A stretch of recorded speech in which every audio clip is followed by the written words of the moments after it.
So I've been a relationship coach for a long time, and to me, without a doubt, the most painful breakup that a man can go through is one that's fallen deeply in love and felt like they were fallen deeply in love by and with somebody suffering with borderline personality disorder.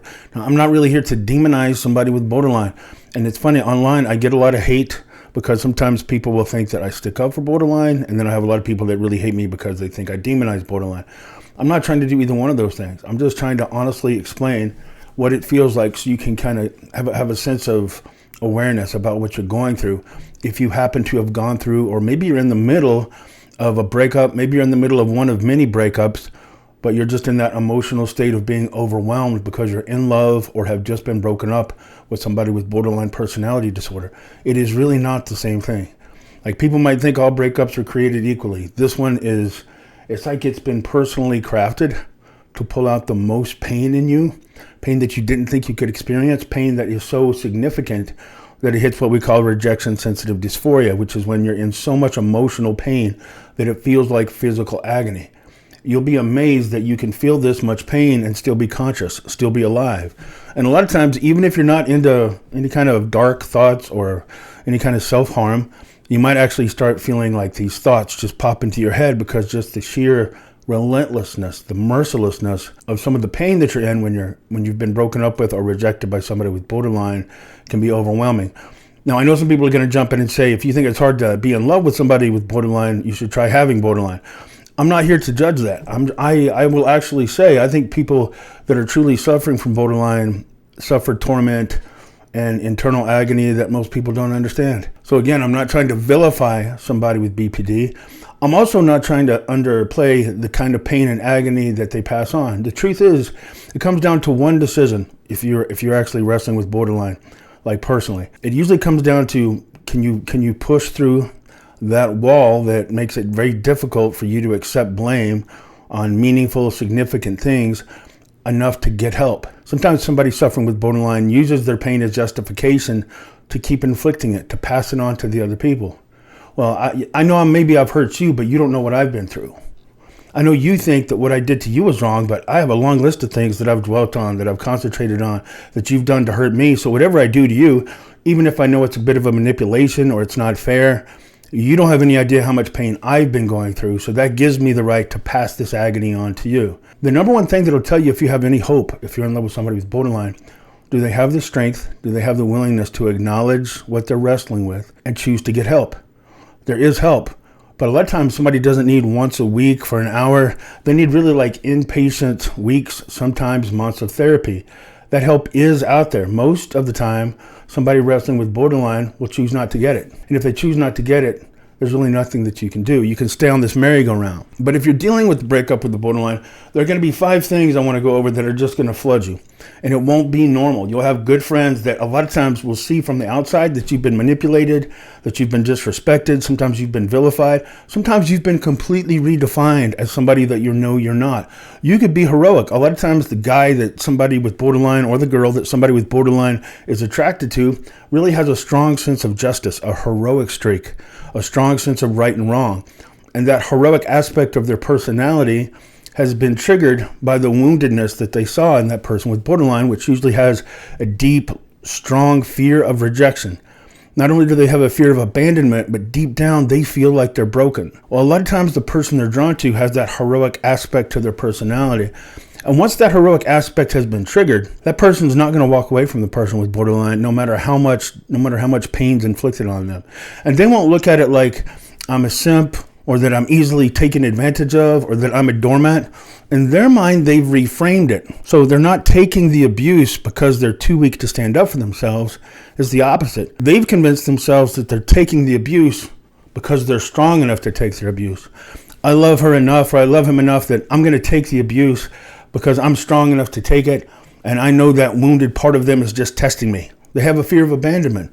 So the best way to cure, the best way to resolve and to heal that fear of abandonment with them is to decide that I'm strong enough that no matter how much they abuse me, no matter how much they put me down, no matter what kind of humiliation they put me through, or how much they redefine me as a bad person, deep down they're going to see that I'm strong enough to take it.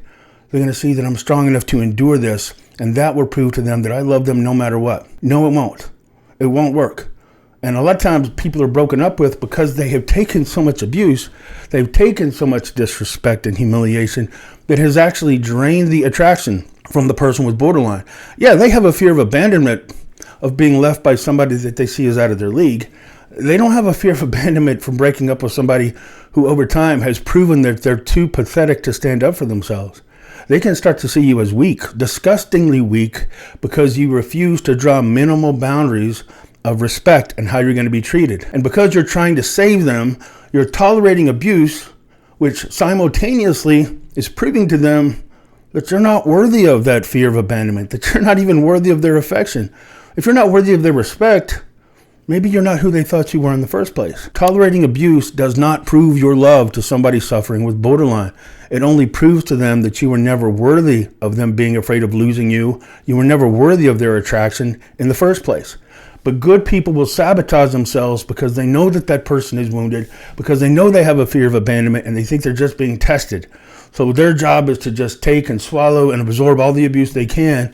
And one day, that person with borderline is going to look back and say, because you refused to walk away from me, even when I wiped my feet with you, even when I slept with your friends, even when I kept telling you that I can't be with you, even when I kept abusing you, disrespecting you, and torturing you in numerous ways, even if it's just a constant back and forth, you proved to me that we belong together. It's not going to work. And by the end of it, you will have given up so much of your own sense of identity, your own self-respect, your own sense of self-worth, that ultimately when they reject you, you're going to be devastated to a degree that even you don't understand, because you know that they were good, you know they were sincere. So what happened?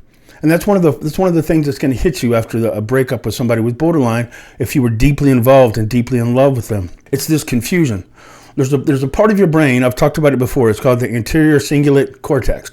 One of the things that regulates is topic change. Specifically with emotional crisis, it really kind of helps you process. It helps you move on. It helps you kind of reason. It helps you kind of judge what to do. It helps you kind of look back on things and see what you should have done right, what you should have done better, what you messed up on. That part of your brain, it's like it's short-circuited. And the quickness of the shift, they call it splitting, the quickness that can happen from being idealized and being treated like you're the love of their life to being reframed as somebody that, I'm sorry, I just can't be with you. I wish I could, but I can't. I don't feel the way that I should. Besides, if you were really the person that I was supposed to be with, then this wouldn't have happened, and this wouldn't be the case, and this would be true, and this would be different. And they can pick out things that are really just imperfections, that are just ridiculous reasons to break up with somebody that you love. But remember, somebody with borderline usually has idealized thinking. So as ridiculous and as imperfect and as just unreasonable as it might seem to you for the reasons they're handing you to prove they don't belong with you, to them it makes sense. Because to them, if you were the perfect person, you'd be the perfect person. Well, there's no such thing as the perfect person. And besides, you see all of their flaws, and you kind of thought that love meant, hey, look, I see your flaws, and like I know that you're afraid I'm going to abandon you because of those flaws, but I'm determined to love you no matter what, in spite of those flaws. So I kind of thought you were doing the same to me. Like, I'm tolerating this long list of things that you're doing to hurt my feelings, a lot of things that really might make me doubt my worth in your eyes. But you're breaking up with me because I'm working too many hours for us? You're breaking up with me because I'm not going to bed with you? You're breaking up with me because I didn't answer the phone call fast enough? You're breaking up with me for reasons that I would never use to abandon you, but these are reasons why you can't be with me? A lot of times they want to give you a reason that they can help, but what are you supposed to do when they tell you, I just don't feel for you what I think I should? The idea of being with you is causing me anxiety, and the only thing I can do is not be with you. I'm so sorry, I feel so bad. They might have been crying when they broke up with you. What are you supposed to do when that happens? So the shift from being idealized, and especially men really thrive on feeling admired, respected, and sexually wanted. Well, when a borderline falls in love with you, normally those three areas, you will feel the purest form of admiration. You'll feel the purest form of being respected. You'll feel the most intense version of being sexually wanted. Sometimes the sex life that you have with the borderline is so overwhelming, so incredible, that it almost doesn't fit with what you thought was intimacy before. This redefines it. And that connects you. So you fall in love not just with them, you fall in love with the version of yourself that you feel like when you're with them. You fall in love with the version of yourself that you know they see you as, and then they take it away. Now the person that loved you and saw you and had value for you to a level that you'd always search for, with a connection and a depth that you'd never felt before, is now telling you you're the one person they know they can't be with. that shocks that part of the brain, so you start hyperfixating. Now, one of the things that will usually happen with borderline is that they're usually attracted to exceptional people. If you have an exceptional mind, if you have a high IQ, if you can really hyper-focus in on something, if you have an exceptional mind, that usually means when you're really focused in on something, you feel it deeply, you feel it intensely. So when somebody with borderline breaks up with you, it's like it triggers that gifted part of your own brain to get short-circuited, and all of a sudden you're hyper-fixated, you're hyper-focused on that relationship, on that person, and you start to instinctively go over every little detail. What did I do? What did I do? Where did I go wrong? What did I say wrong? What did I choose to? How did I behave incorrectly? Where did I mess it up? This is especially true if you're ADHD or if you're just a high-end problem solver. Those two groups of people can really hyper-fixate on an issue, especially an emotional crisis or a problem that needs to be solved. A borderline breaking up with you is both of those things. It's an emotional crisis, and it's a puzzle that doesn't make sense that you'll feel a strong instinct to try to solve. So you start hyper-analyzing it. The more you analyze it, the more you stay focused in, the more of your sense of identity, the more overwhelmed you feel. It's like you've been cast under a spell. That rejection-sensitive dysphoria means that part of your brain won't let you change the channel. Now you have a gifted person with a gifted mind and a gifted heart with a gifted depth who is locked in on trying to make sense of what just happened. You feel confused. You remember not too long ago, you were the love of their life. They were saying things about you that nobody had ever said. They were seeing aspects of your personality that you'd always wanted to be recognized. This wasn't just a shallow love. And not too long ago, they were desperately afraid you were going to cast them aside. So one of the things that happens when they're in that state of mind, when they're desperately afraid you're going to drop them or you're going to walk away from them, you start making emotional promises to them and to yourself. I'll never walk away from you. I'll always be here for you. I know from your past, I know from some of the stories you've told me, I know from part of your wounds that you have this deep fear that you're going to be thrown away because people before in your life didn't see you for the amazing, beautiful, incredible, unique, rare person that you are. But I see that in you. And I'm making an eternal vow right now to you and inside to myself. I will never walk away from you. I know you see me as impressive, so I'm going to be the impressive, incredible man that proves to you your worth by refusing to walk away from you. And as soon as you make that promise to them, you prove you must not be the guy that they thought was too good to be true, because you just made an eternal vow to always be there. And maybe you didn't use that language, but you went out of your way to show them that they can't lose you because you're trying to heal them. The more you prove to them they can't lose you, the more impossible it is for them to continue to see you as somebody that's too good to be true. You must not be who they thought you were. And it creates this emotional anxiety, this internal angst that causes them to start pushing away from you. Now you're being pushed away from the person that you've made all these internal vows and external promises to never walk away from. Now you go into problem solver mode. I know I'm probably the best person they've ever dated, so I think if they're pushing me away, it must be some fear. I bet it's fear. It's a subconscious fear. They're testing me. So let me buckle down. Let me analyze this. Let me try to find. So you feel overwhelmingly confused. Sometimes you feel so confused that you lose sight of who you are. And that's number two. Because you're so determined to make sense of this breakup, and you're so determined to remind them that, hey, I'm the person that you thought was the love of your life, remember? Well, internally, you also start thinking, wait a minute. If the person who loved me like nobody's ever loved me and saw me as this amazing person, if they're breaking up with me, maybe they're right. Maybe I did do some things that I didn't realize. Hey, they said I worked an extra hour, and I was working the extra hour to try to make money to take care of her. I was working the extra hour because, he was relying on me or she was relying on me, and I was trying to make sure they felt taken care of. I was doing these things because I had good reason, but you know what? If they lost feelings for me, if they're breaking up with me, I must have done something. You almost lose sight of yourself. You almost start redefining you because they've redefined who you are to break up with you. So you start hyperanalyzing all the things you got wrong until you convince yourself that you really were the bad guy. And even though you think, I don't think I was the bad guy, but I could see how I came across as the bad guy, so let me start apologizing like I was the bad guy. Borderline at its core is an identity crisis. But when you fall in love with somebody with borderline, the way they shift from idealizing, adoring, loving you with not only limerence, but like limerence on crack, it's like super limerence, to then feeling anxiety at the idea of being with you and pushing you away. Sometimes they'll even say, I wish so bad that I could still be with you, but I just can't. Or if it's either, I don't know why I can't be with you, I just don't feel the way I should feel, push away. Or the more extreme forms of borderline can really redefine you, reframe who you are entirely. So they can use little things to convince themselves that you're a dangerous, horrible, manipulating, awful, toxic person. Both of them are painful in different ways. If they're having mercy with you and they're just telling you, I just don't feel the way that I should, but I wish I did, and they're crying even while they break up with you, that makes it feel like you're this close to heaven. Okay, they pushed you away, but they're still right there. They were crying when they pushed me away, so even they don't really want to break up with me. So I'm so close. If I can just figure out how to close that little bit of distance, then we'll be back together and we'll be okay. So that can keep you emotionally hooked on.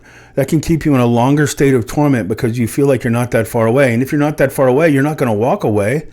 I'm not going to move on and start dating somebody else when I'm only this close to getting them back.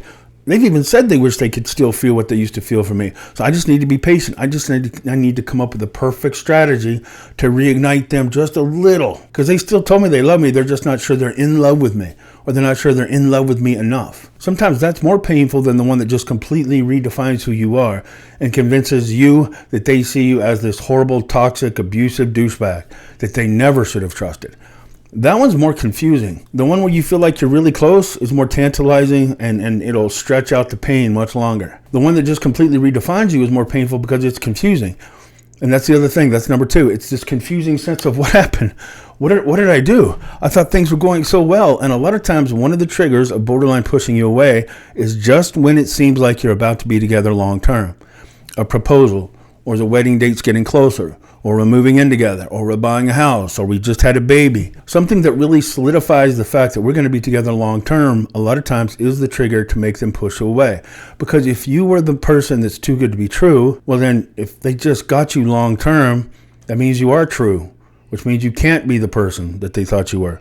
A lot of times borderline has an expectation that the love of their life is going to walk away, or they're going to sabotage it with them in some way. They have this fear of ultimate rejection from the person that they're ultimately supposed to be with. Well, if you're not rejecting them and you just signed up for long term, you almost prove that you're not the person they thought you were to begin with.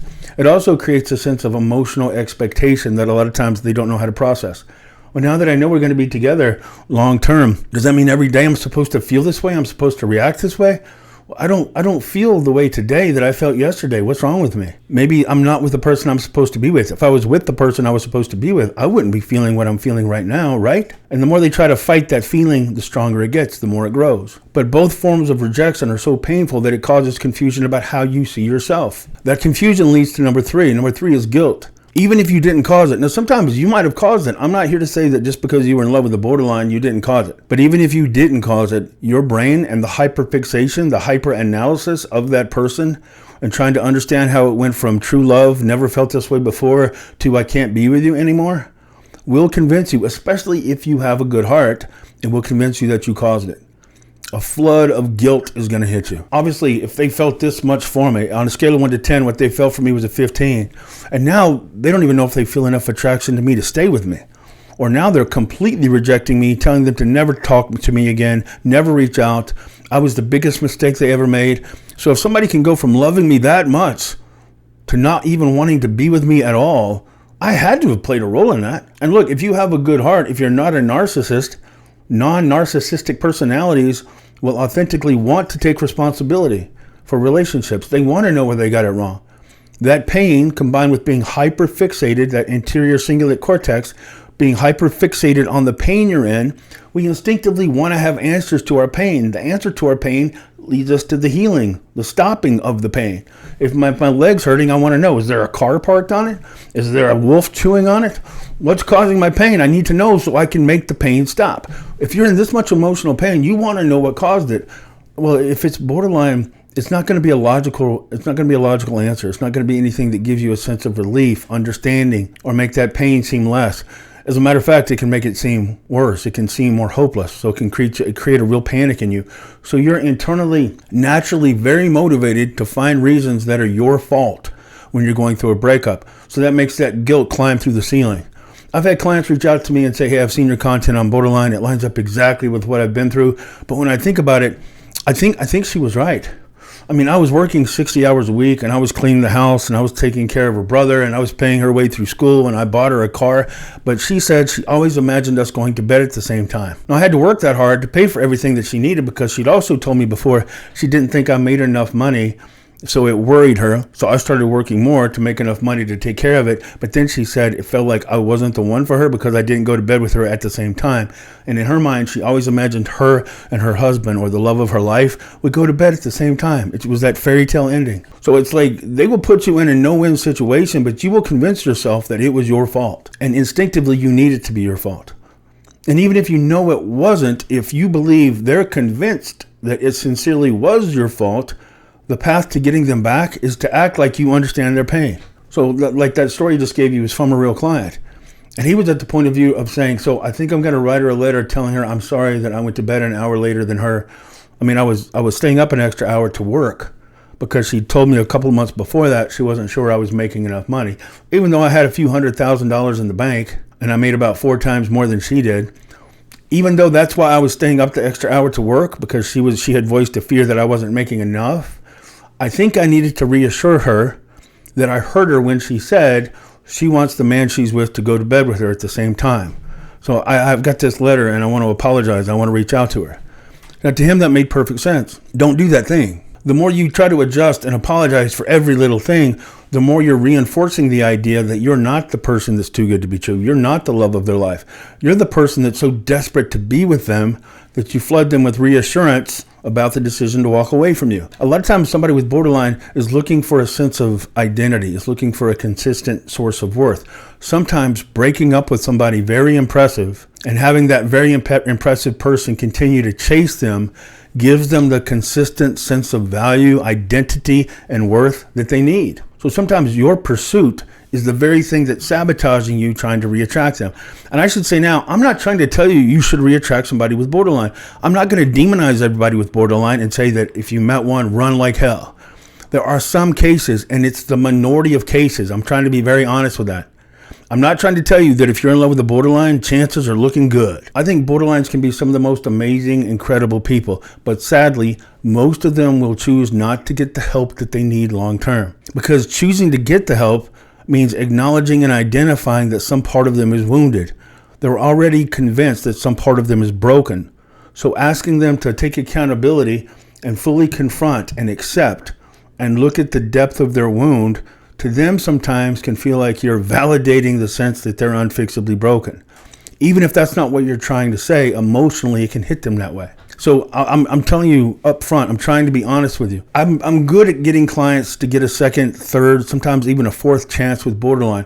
But I try to tell my clients, if they're not willing to get the help, if they're not committed to getting the help, I can tell you there's a good chance you can reattract them. There's an even higher chance that they're going to break up with you again.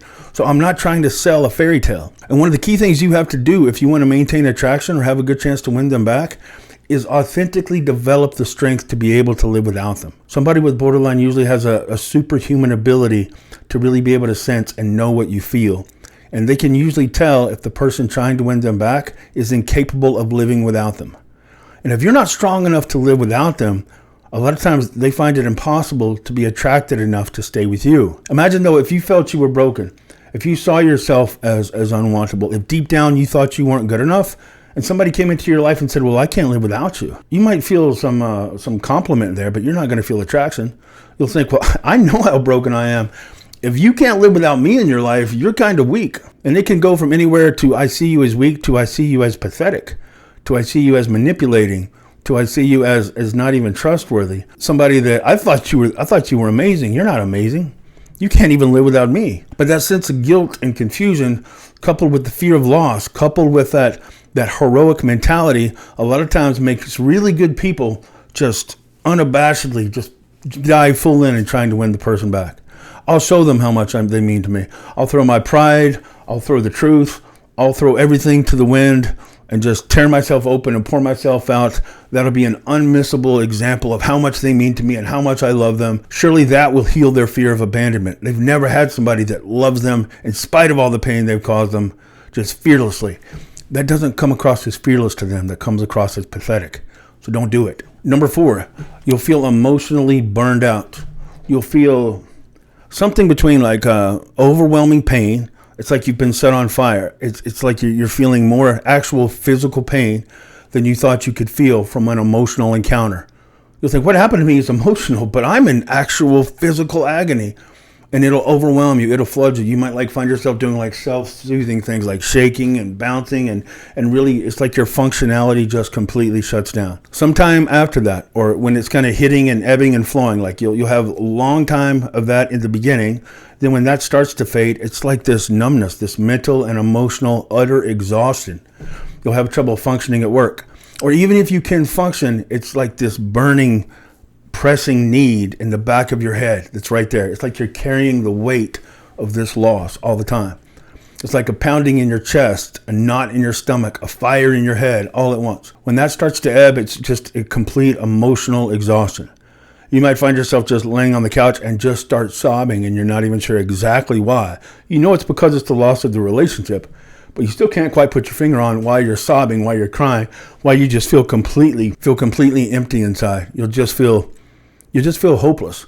It's an unbelievable level of depression that sometimes doesn't feel like depression because it's an emotional numbness. It's like a zombie state. You're walking around in almost a dream state. It's like it's surreal. It's like almost like you're watching yourself. Depression is a paralytic. Sometimes it's not always physically painful. Sometimes it's just like somebody has ripped out all of your emotional connections, all of your circuitry, and now you're just walking around playing out a role in your life that has no purpose. So if you have to understand what's going on there, that's not reality. What you're feeling, don't fight what you're feeling, let yourself feel it. But have a little bit of admiration for yourself for being able to love somebody to such a degree that you can feel pain this deep. The pain will convince you that you're broken. The pain will convince you that you're unwantable. The pain will convince you that that person that just broke up with you is the love of your life. Well, how do you know that's the love of your life? How do you know that's your only chance at happiness? Because I've never felt pain like this before. I never felt happiness like that. But when you're also mentally locked on them, part of what that interior cingulate cortex does is kind of give you framework. So it'll elevate how much they meant to you. Even if you were in love with them to a 15, now you're in love with them to a 37. And your pain and your hyperfixation on yourself drains how you see yourself and magnifies how you see them. And all of this pain is undeniable evidence to you that they are the love of your life. If they weren't the love of your life, dear God, surely you wouldn't be feeling all this. I've never felt like anything like this before, which means I've never met or been in love like this before. Sometimes you're in that much pain because you have the exceptional heart, because you have the exceptional mind. Your pain and the depth of the pain that you're able to feel a lot of times has to do with how exceptional you are. We just don't associate pain and agony as signs of something strong within us. But a lot of times it is. Look at it this way. A narcissist, a psychopath, a sociopath, they don't feel that kind of pain. Does that make them stronger? That doesn't make them stronger. And in a lot of areas, that makes them weaker. They're deficient in things that we would say make us human. So the better human you are, the more pain you're going to be in. It just doesn't seem like pain is a sign of something positive. So we reject the idea that we're in pain because of something good about us, even though that's the case. And then the last thing, moving on won't feel like a possibility. You'll have a lot of family, you'll have a lot of friends telling you ridiculous things like, I think you should just get over them. Look, I didn't want to say anything, but I saw how he or she treated you and it was terrible. You deserve better than that. As a matter of fact, if it's family and they've noticed how abusive it can be, a lot of times your family will tell you don't bring them around anymore. I've been married to somebody like this. My sister and my parents would tell me, they didn't want to cause trouble between me and her, but they would tell me, look, you have a right to be with whoever you're going to be with, but don't bring her around me anymore because I can't stand seeing her, how she treats you. And sometimes it's subtle, depending on the type you're dealing with. Sometimes it's subtle, but I can tell she likes putting you down a little bit. And I don't like how she treats you. I don't like the back and the forth, even if it's like the quiet or the discouraged type, which isn't usually as toxic. Your close friends and family will get tired of seeing your heart just kind of get yanked back and forth. So they really won't like her. So they'll tell you to get over her or him, and you won't know what they're talking about. It's like the dashboard on your heart doesn't have a get over that person switch. Your pain is off the charts and you don't know how to pull it back in. So people telling you that you should get over it almost validates how incredible they are. People are talking to me like I can get over them. They don't know how much I love them. They don't know how much pain I'm in. They don't know how great we were together. They're telling me to do something that I don't even know how to do. And I see my other friends, I see my other family get over breakups. I don't know how to do it, which validates just how exceptional this relationship was. You might even go on other dates and have other attempts at relationships, but they just feel watered down. Because the truth is, a lot of times, toxic is intense and addictive. So when you first fall into limerence with somebody with borderline, you don't understand just how addictive and intense and incredible it is, and you think it's healthy. You think this is love. This is what everybody's been talking about. This is what all the love songs and all the movies and all the romance novels are about. Wow, I thought I'd been in love before, but I've never really been in love. And I know it now because I'm in love with this person with borderline. When that person with borderline goes away, a normal, healthy relationship is going to feel boring. I hate to tell you that. It doesn't fit the fairy tales, right? You think you find the person that you fit the best with, the person you can build forever with. It's going to be love at first sight, fireworks in the sky, supernova, and that's the person. That's not how it works. When you're getting out of a relationship with somebody with borderline or a narcissistic manipulation, then actually that unhealthy relationship brought with it some intensity. There's even a hormone called vasopressin that gets released in the body with this up and down, with stress, with anxiety in a relationship that's actually a bonding hormone. So you can feel more bonded to the unhealthy relationship than the person that could actually make you very happy for a very long time. But they won't appear that way to you at first. So you really have to give yourself patience and not trust what you feel. You'll feel it to a level that it'll seem undeniable. Like I have a good friend going through this right now. And he's like, I started dating this girl and she's great. She's amazing. I should be in love with her. I should be excited. I'm not even as excited as I should be. And all it's done being with her is remind me of how much I want my ex back. His ex was borderline. That it's going to feel that way for a while. Give it time to pass. As much as it feels like this is eternity, this is reality for me forever, it's not true. You have to give your mind, your heart, you have to give yourself time to come out of that spell. But initially, and it can last for a while. I mean, it can last for months. But these are 5 things to look out for if you're in the middle of going through a breakup with somebody with borderline. I'm telling you these things not to just reinforce the torment. I'm telling you, take a deep breath. I know that sounds useless. Give yourself time. What you're feeling right now feels like it'll go on forever. It won't. I promise you. Chasing is not going to work. Even if it works momentarily, and it sets you up for sabotage later. It'll come back and hurt you. Now, there are some people that'll say chase and beg and plead and prove to the person with borderline that they can't lose you. The only time I've ever seen that work, have you ever seen the people that are just pathetic, that they're in an unhealthy relationship and that other person treats them with so much lack of respect that they'll like publicly embarrass them and talk down to them in front of their own friends, in front of their own family. And that other person is just like, yeah, honey, whatever you want, honey. Sure, honey. Let me get that for you. You're right, honey. I should have done that better, honey. Honey, I'm so sorry. Honey, wait for me. Sorry, honey wants me to go. I mean, yeah, okay. Sometimes that pathetic shell of a husk of a person, the borderline will hook up with long term because that person is so emotionally and mentally repulsive and pathetic to the person with borderline that they don't trigger a fear of abandonment or a fear of engulfment. If this person is so pathetic that they refuse to stand up for themselves and have no boundary for themselves whatsoever, well, I don't have to really be worried about losing them. And I don't have to worry about being too close to them because I can mistreat them and push them away and treat them like they're pathetic and I feel strong. And then if I feel bad later, I can pull them back in. That's not really a relationship. That's a lapdog. So yeah, if you want to be a lap dog, a lot of times, especially the older they get, I've seen a lot of people with borderline end up with a lap dog. And then that lap dog actually says, see, I made it work. I refused to give up and we ended up together. Yeah, well, congratulations. That's not what I would call a win, but that's up to you. I'm just telling you what I've seen. So I hope this has been of some help. There are some techniques to kind of help you learn to live with that pain, to help you kind of deal, to process and make it through that pain, to pull out of what I call the pit of despair. If I can help, let me know. You can find me at realcoachken.com and I'll be back soon with another video. Thanks a lot. Bye-bye. Oh yeah, and please give me a like or subscribe. I'm supposed to mention that a lot. I forget to do it, but it would be greatly appreciated. So thank you.